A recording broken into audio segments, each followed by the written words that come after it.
Sarah here. So today I want to talk to you about the number one gut symptom that is experienced by most people, and that is bloating. Put your hands up if you've experienced bloating. I bet the chances are you have. About 10% of the population is thought to have experienced bloating regularly.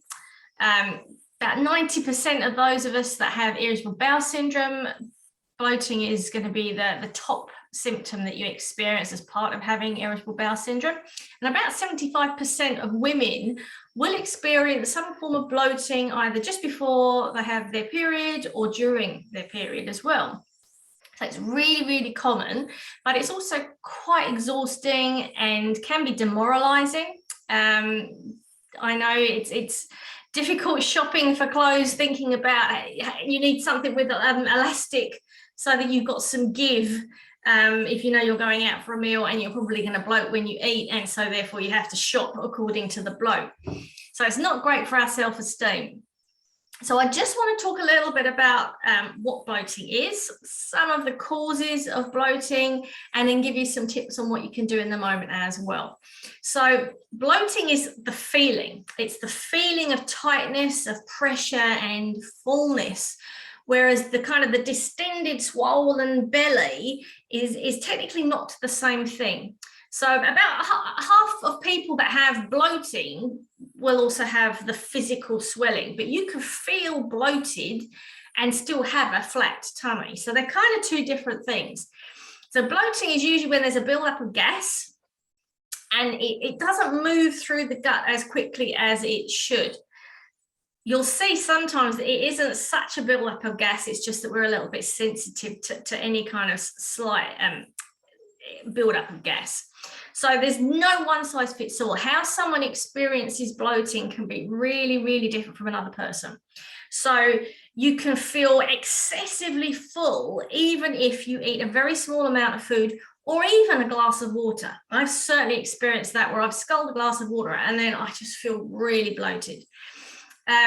You can have a really big, swollen, distended belly and not be in the least bit uncomfortable. You can have the distended belly and feel very uncomfortable, even have really painful cramping. You might belch, you might fart, lots. You might have pressure at the top of your abdomen. You might have cramping below your belly button. Some of you might be relieved if you go to the toilet and have a poo, or if you fart, you might then feel a lot better. Some of you might make no difference at all. Some of you might wake up bloated, and others of you might feel more bloated as you go throughout the day, and by 8 o'clock, some of you might look like you're 9 months pregnant. So what that means is that the causes can be really different for one person to another.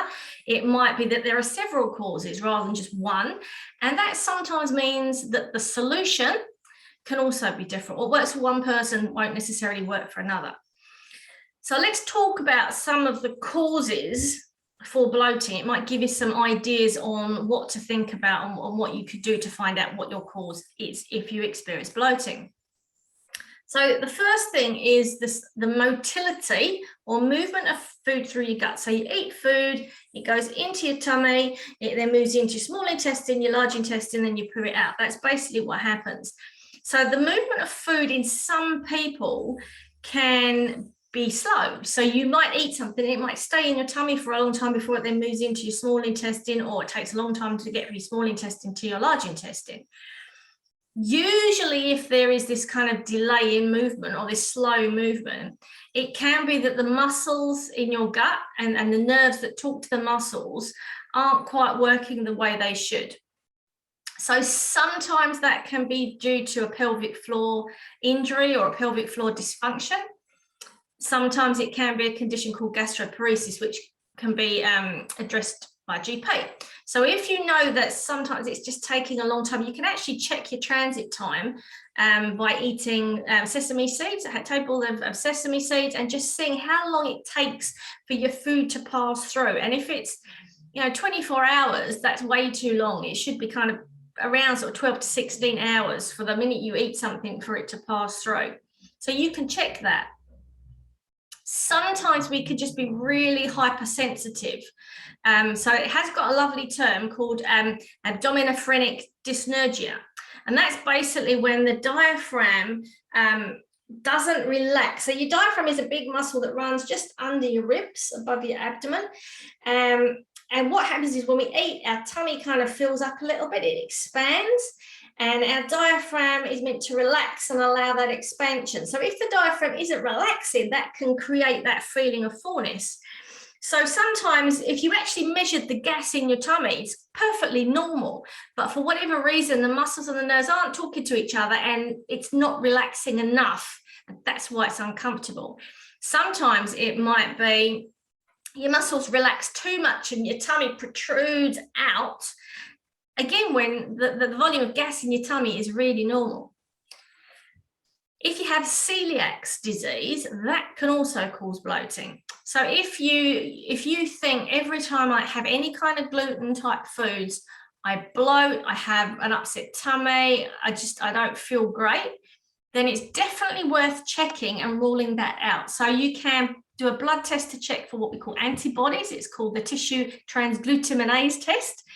And you can also do a genetic test. So if you have celiac disease, then you pretty much will carry these genes.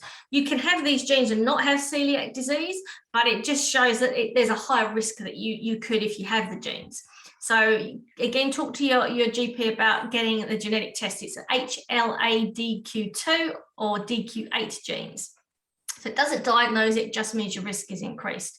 Of course, getting a camera, an endoscopy to check the state of your small intestine is really the kind of the gold standard for seeing if you've got celiacs. But you might not have celiacs, but you can be sensitive to gluten, and that can create bloating as well. So it's definitely worth checking. Now, you can also be intolerant to carbohydrate. So I will be talking about allergies and intolerances and the difference between the two in another time. So what happens is with carbohydrate intolerance, we have enzymes, which are these little kind of substances that kind of speed things up. And some of us may not have enough or even any enzymes that help us to digest specific carbohydrates. So that could be dairy. It can be something called fructose, which is a sugar found in fruit and vegetables. So it doesn't mean that you can't eat any fruit and veg. It might be that certain fruit and veg cause you a problem. And legumes and grains. So you might think that you have a sensitivity to gluten, but it's not gluten. It might be just specific grains. So this can be easily tested and managed, and it might mean that you just have to be careful with the amount you eat. It's a bit like a drain getting clogged up, or it might be you have to avoid that specific food altogether. It's really important to get it checked properly. And I run a course on how to do a proper challenge and an elimination for possible sensitivities, because you don't want to remove a whole food group. It might be that you don't have to remove all of dairy. It might just be specific cheeses that are a problem, or cow's milk that is the problem, but you can tolerate other types of dairy. But that's definitely a top reason why you could be experiencing bloating. Something called SIBO, or small intestinal bacterial overgrowth, can also cause bloating. And that is when the bacteria, sometimes it's bacteria in your large intestine migrates up into your small intestine. There's also some thought that it can also be bacteria in your mouth that also goes down into your small intestine, but it's basically the wrong type of bacteria in the wrong amounts in the wrong place. We have only very small amounts of specific types of bacteria in our small intestine. And when the wrong type of bacteria starts to grow in large amounts, then you can end up with quite severe bloating and lots and lots and lots of other symptoms too. And that tends to be much higher up in your gut. So the bacteria basically ferment the food we eat. They also eat the enzymes that we produce, and that is what creates the bloating, because we can't digest and absorb our food properly, and the bacteria is making all the gas that shouldn't really be in our small intestine. The small intestine then expands a little bit. It takes a while to get through because it's not used to that type of gas or that amount of gas, and that's what causes the discomfort. So it can be easily tested and it can be treated and managed. Then we have classic indigestion. So that can be because we always assume it's because we've got too much stomach acid, the hydrochloric acid, and we don't take an antacid to deal with it. But it can also be that we don't have enough. And the antacid to make it worse because actually we need more hydrochloric acid rather than less. Generally, classic indigestion can be because we eat too quickly.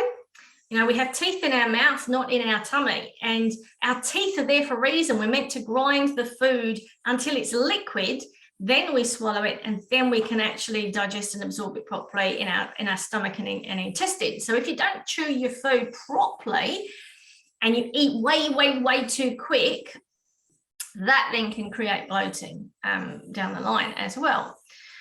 It can take about 20 minutes for our brain to get the message from our stomach that it's full. So again, if you eat really quickly, we could be full, but our brain hasn't got the message yet. So we just keep eating, we keep eating, and then we feel really stuffed and uncomfortable and bloated because we've just eaten way too much. So slow your food down.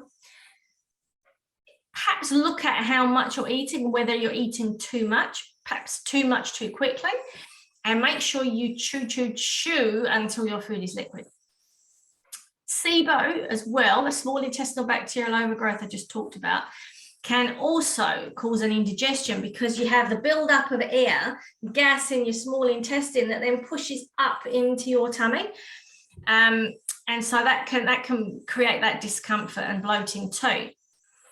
Too much fatty food can also cause indigestion and bloating because it takes longer for the fats to digest in the tummy. There's also something called Aerophagia, which basically means swallowing air.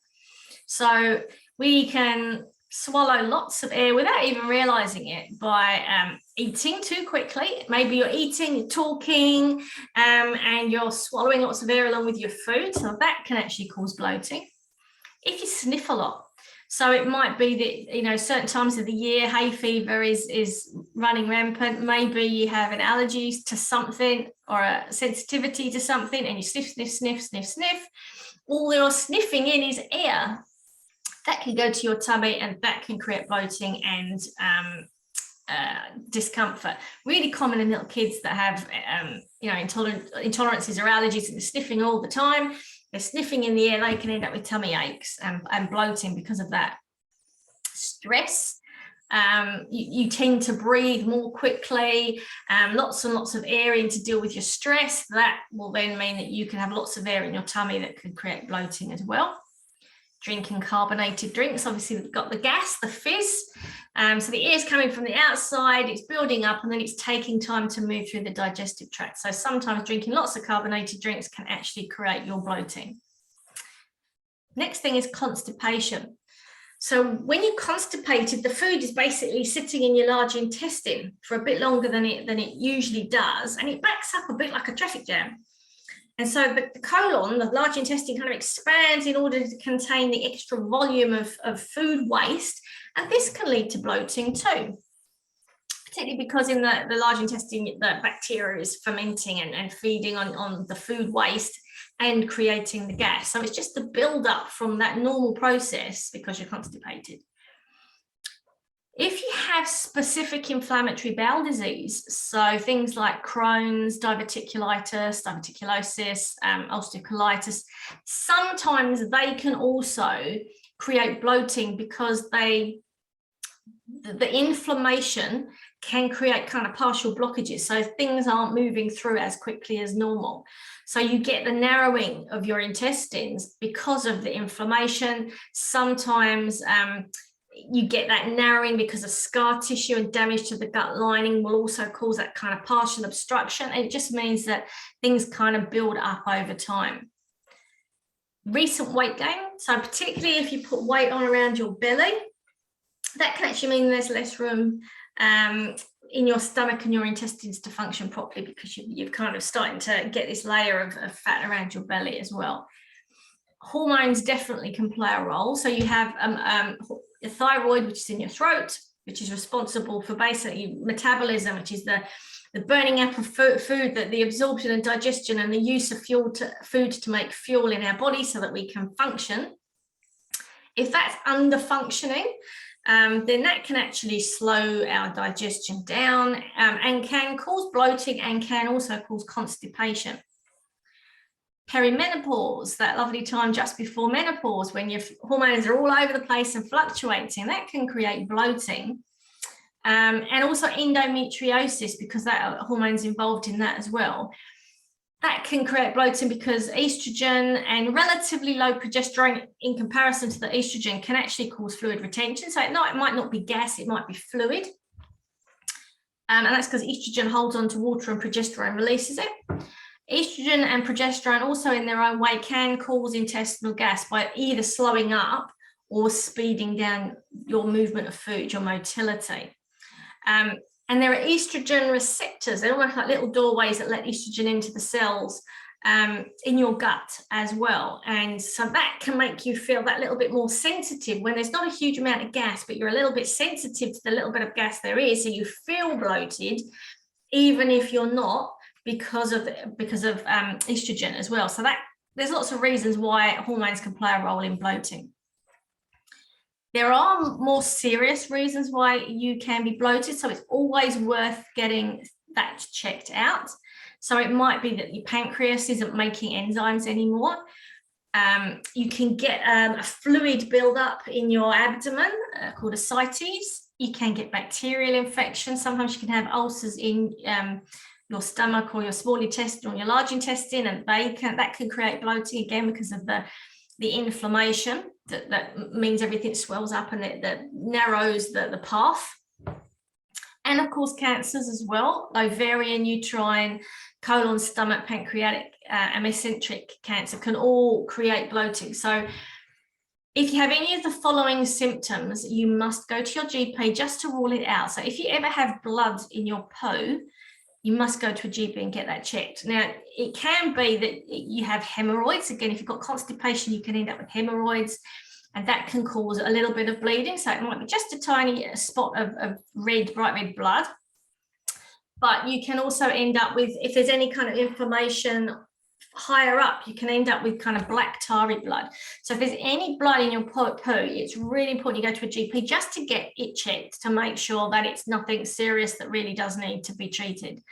If you have any difficulty swallowing, if you are constantly vomiting and you've got no idea why, it's just not stopping. If you suddenly lose weight and you have no idea why, you haven't changed your diet, you haven't upped your exercise, and it's rapid and you cannot account for it, go to a GP. Any sudden change in bowel motion, so if you suddenly become constipated out of the blue, you've got no idea why, or you suddenly have really loose bowel motions or diarrhea, it's worth getting that checked as well. It could be that you just picked up an infection, but definitely worth checking. If you have jaundice, so your skin and your eyes start to go a bit yellow, it can be that your liver just needs a little bit of love. So again, get that checked. If you have upset stomach and fevers, definitely worth getting checked in case that's an infection. If you have a pregnant looking belly that never resolves, it's never flat, then that's worth checking as well. And any unresolved hiccuping as well is worth checking with the GP. So please take that seriously and go to a GP just to rule out any other reasons why. And if it's none of those things, then it's probably some of the causes that I've just talked about. So my top tips is, number one, go to a GP and get tested if you are worried or you have any of the symptoms I've just listed.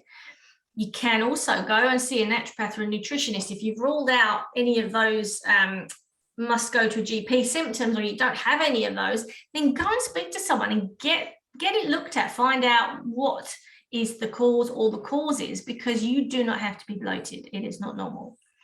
Slow down your eating. 100% slow your eating down so that your brain and your tummy can communicate, and chew your food until it's liquid. Complete a diary. So write down all the food that you eat and then make a note of the symptoms. And it might be that if you have dairy on a Monday, you actually get the runny tummy on the Tuesday. So make a note of that and see if there's a pattern. Every time you eat that food, the day after you get diarrhea or loose poo. So write that down, because that will give you a clue as to, is it the food or is it something else? Maybe it's both. Make sure you are relaxed when you eat. And this is really important. If you are stressed, you will not digest your food properly, and you are much more likely to swallow air, to eat food quickly, and then get indigestion or bloating. So make sure you relax. There's some, do a little breathing technique where before you eat, you breathe in for 4, you breathe out for 4. Breathe in for 4. Breathe out for 4. Just do that a few times. If you bloat, then when you do your breathing techniques, you can actually breathe in for 4 and breathe out for 8. Really, really blow out your belly when you breathe in and flatten it. Push that belly button to your spine when you breathe out.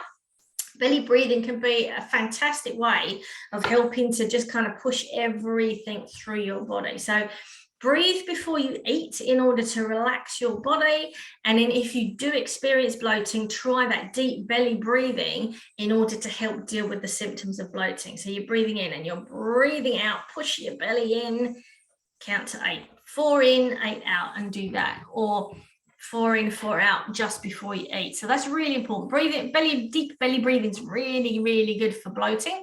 But breathing before you eat can actually stop you from getting bloated in the first place. You can use supplements and herbs to help. So something like activated charcoal could be really, really good if you're suffering from bloating, distended belly, feel really uncomfortable, because the charcoal, it usually binds to kind of any toxins we eat if we get food poisoning, but it also binds to the air bubbles, traps the air bubbles, and then you take that with them.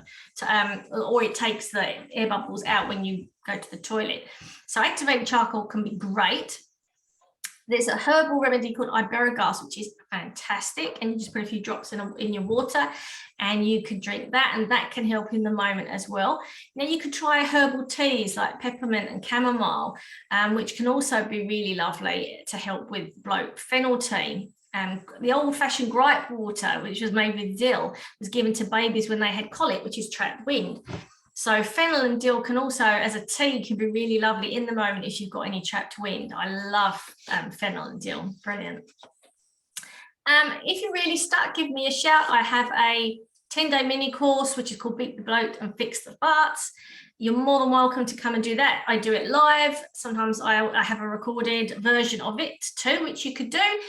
And I teach you, I go into a little bit more detail with this. You actually can do a quiz to find out what's the probable cause behind your bloating, and lots of tools on how to deal with it. So I teach you some different types of breathing. I teach you yoga postures that can help. Talk a lot more about diet. I talk a lot more about herbs and supplements. I teach you how to do a tummy massage. I talk about pelvic floor dysfunction and how that can create bloating. So it's quite condensed 10 days of just look at the basic reasons why you can be bloated and what you could do about it really simply. So go and have a look if you're interested in that, or give me a shout if you would like to jump on board and have a chat about how I can help. But just know that being bloated all the time is not normal. We do not have to be bloated. So many times we put up with these horrible symptoms just because it's easier, but it's not easier. It's not easier if you're tired and you've got low self-esteem. Wouldn't it be lovely if you could go shopping and buy a dress or a pair of trousers that are buttoned up and not elasticated? So give me a shout if you think that this is something I can help you with, and just know you can do something about it. So have a wonderful day. I will catch you soon.